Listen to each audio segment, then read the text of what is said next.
Let me ask you something honest. If hard work alone made people rich, most of you in this room would already be wealthy.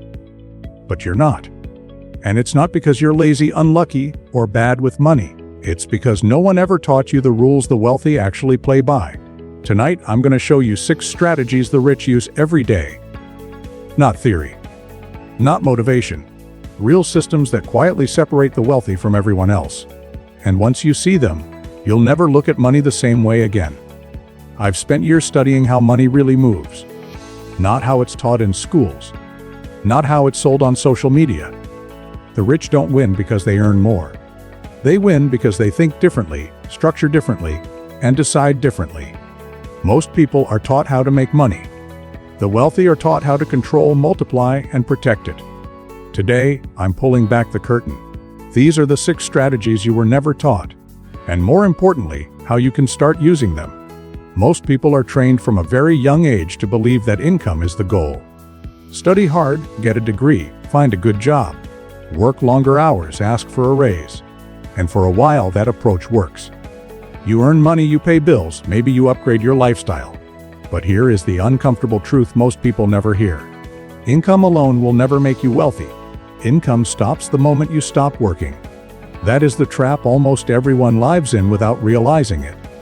The rich understand something fundamentally different. They don't focus their energy on how much they earn. They focus on what their money owns. Instead of asking, "How much do I make per month?" they ask, "What pays me every month whether I work or not?"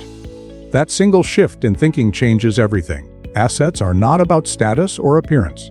They are about control. Control over time, choices, and freedom. An asset is anything that puts money in your pocket consistently.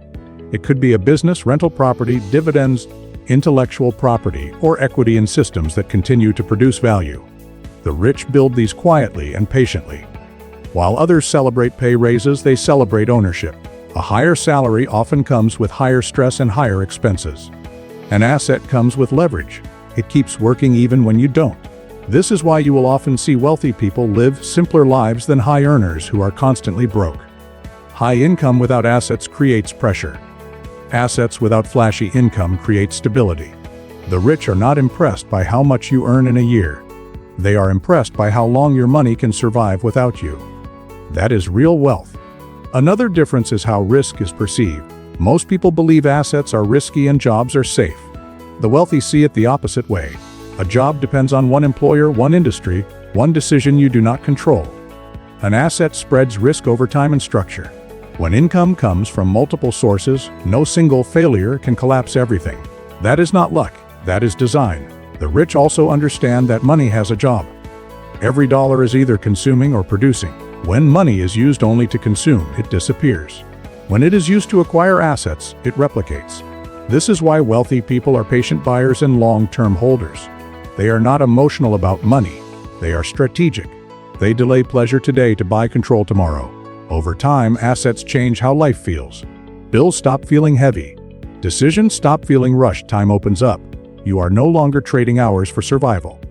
You are managing systems that support you. That is why the rich prioritize assets early and relentlessly. Not because they are smarter or luckier, but because they were taught the rules most people never were.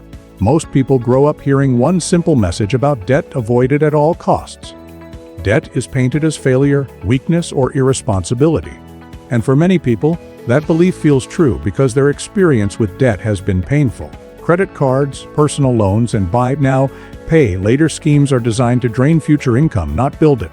So people conclude that all debt is bad, and they spend their lives trying to stay completely debt-free while unknowingly limiting their financial growth. The wealthy were taught a different lesson. They learned early that debt itself is not the problem. The purpose of the debt is what matters. Used incorrectly, debt destroys cash flow and creates stress. Used strategically, it becomes leverage. Leverage is the ability to control more value than your own cash would allow. This is one of the most powerful tools in wealth building, and it is also one of the most misunderstood. When the rich take on debt, it is rarely emotional. It is calculated. They borrow to acquire assets that can either produce income, increase in value, or both. The debt is expected to work for them. If the asset cannot reasonably service the cost of the debt over time, it is not considered a smart move. This discipline is what separates strategic borrowing from financial chaos. Another major difference is how debt affects their lifestyle. For most people, debt is tied to consumption. Cars lose value, gadgets become outdated, luxuries fade quickly, but the payments remain. The wealthy avoid this trap because they understand that debt tied to consumption steals future freedom. They are willing to wait, save, or structure purchases in ways that do not chain them to depreciating things. There is also a timing element that most people miss. The rich use debt when money is cheapest and patience is highest. They understand interest rates, terms, and structures. They negotiate. They plan for long horizons. This allows them to benefit from growth and inflation while repaying with money that is less valuable over time. What feels dangerous to most people feels logical to them because the math works in their favor. Perhaps the most important distinction is control. The wealthy do not let debt control them. They structure it so they remain flexible. They maintain liquidity, buffers, and options. Debt is a tool on the table, not a weight on their shoulders. If circumstances change, they can adjust without panic. This is why the rich do not fear debt the way others do. They respect it. They understand its power and its danger. And because they use it intentionally, debt becomes something that accelerates their progress instead of slowing them down. Most people upgrade their lifestyle the moment their income goes up. A raise comes in and suddenly the car gets nicer, the house gets bigger, the spending quietly expands. It feels natural, even deserved. After all, if you are earning more, why not live better? The problem is that lifestyle grows faster than stability, and before long, the extra income disappears. What looked like progress turns into pressure, and people find themselves working harder just to stand still. The wealthy move in the opposite direction. They understand that lifestyle is not a reward for earning more money. It is a consequence of sustainable cash flow. Before they allow expenses to rise, they make sure income sources can support that lifestyle without constant effort.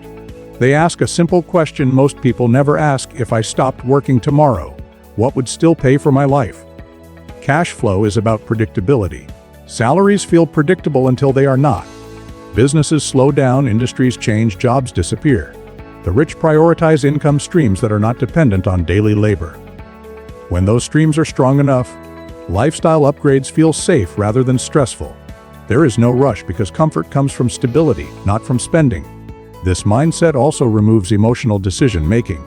When people tie lifestyle to income, every financial decision becomes personal. A smaller bonus feels like failure. A slow month feels like danger. The wealthy detach emotion by tying lifestyle to systems instead. If the cash flow covers it, they proceed. If it does not, they wait. No drama, no ego. Another difference is visibility. Most people want their success to be seen immediately. The car, the watch, the apartment become proof that they are doing well. The rich are far less concerned with appearances. They know that visible lifestyle is often funded by invisible stress. Quiet cash flow, on the other hand, buys peace of mind. That peace is more valuable than applause. Over time, this approach compounds. By keeping lifestyle below cash flow, the surplus is reinvested. Those reinvestments strengthen cash flow even further. Eventually, the gap between what is earned and what is spent becomes massive. At that point, lifestyle upgrades no longer threaten freedom. They are easily absorbed. This is why many wealthy people appear conservative with money long after they could afford more. It is not fear, it is discipline. They remember that comfort built on unstable income is fragile. Comfort built on strong cash flow is durable. When lifestyle follows cash flow instead of chasing income, money stops being a source of anxiety. Decisions slow down, pressure lifts. You are no longer running on a treadmill of higher earnings and higher expenses. You are building a foundation that can hold whatever life brings. That is how wealth feels secure instead of stressful. Most people try to save and invest with good intentions, but intentions are fragile. They tell themselves they will put money aside at the end of the month, after bills are paid and expenses are handled.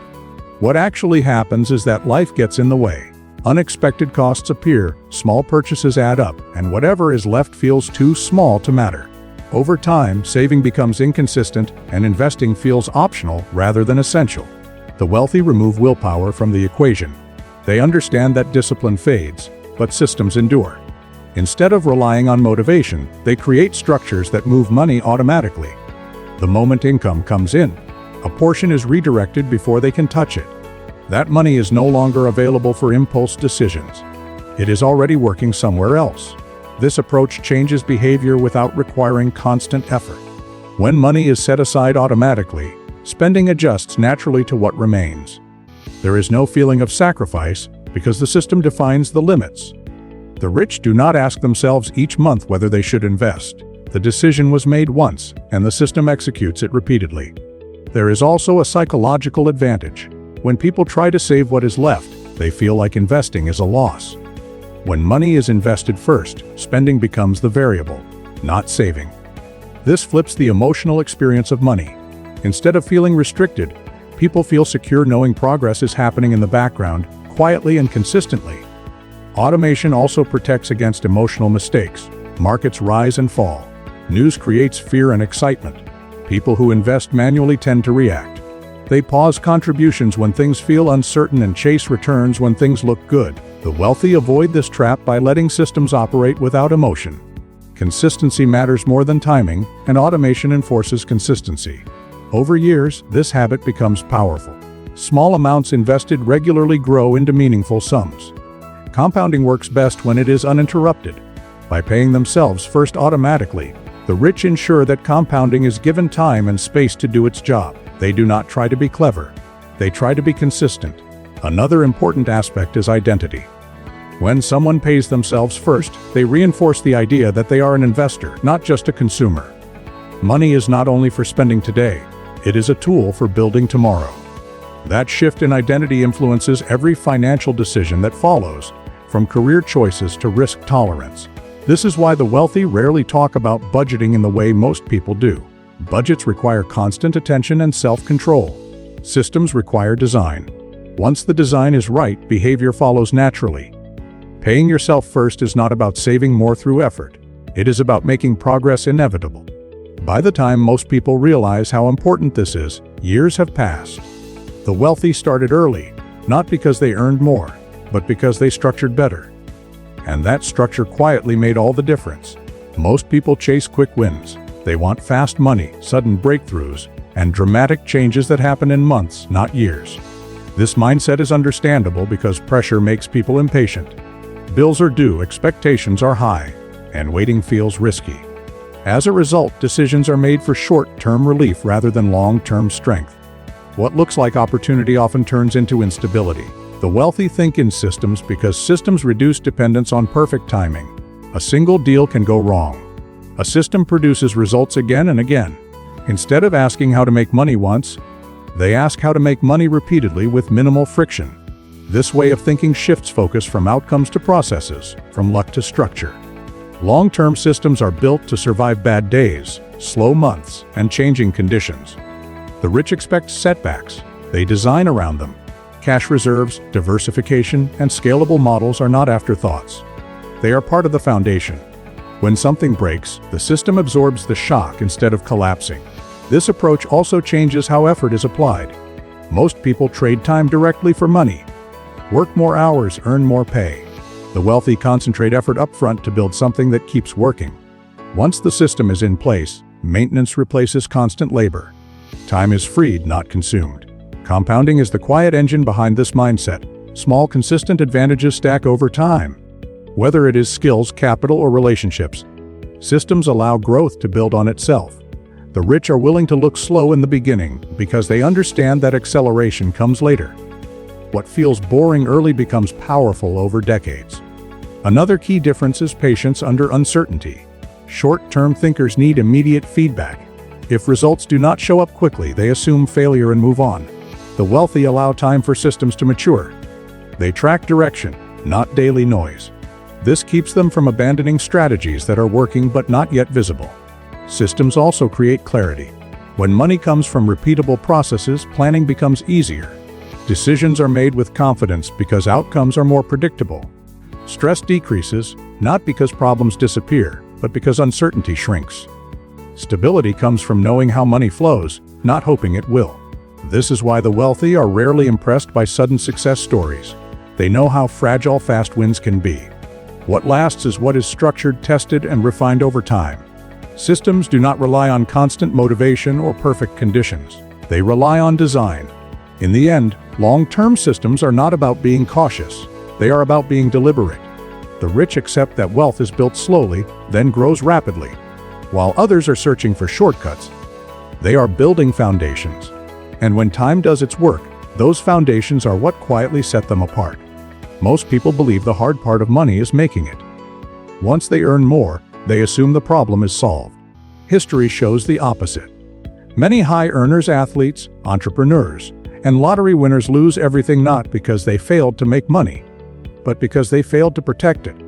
The wealthy understand that wealth is fragile without protection. Building money without guarding it is like filling a bucket with holes. Protection starts with awareness.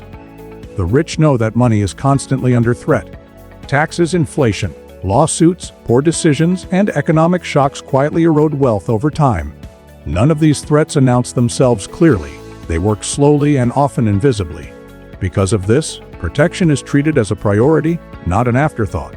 One major difference is how responsibility is handled. Most people keep everything in their personal name and hope nothing goes wrong. The wealthy separate risk from ownership. They understand that life is unpredictable, and they prepare for that reality. This is not about fear, it is about foresight. When risk is isolated, a single mistake cannot destroy everything that was built. Another overlooked element is overconfidence.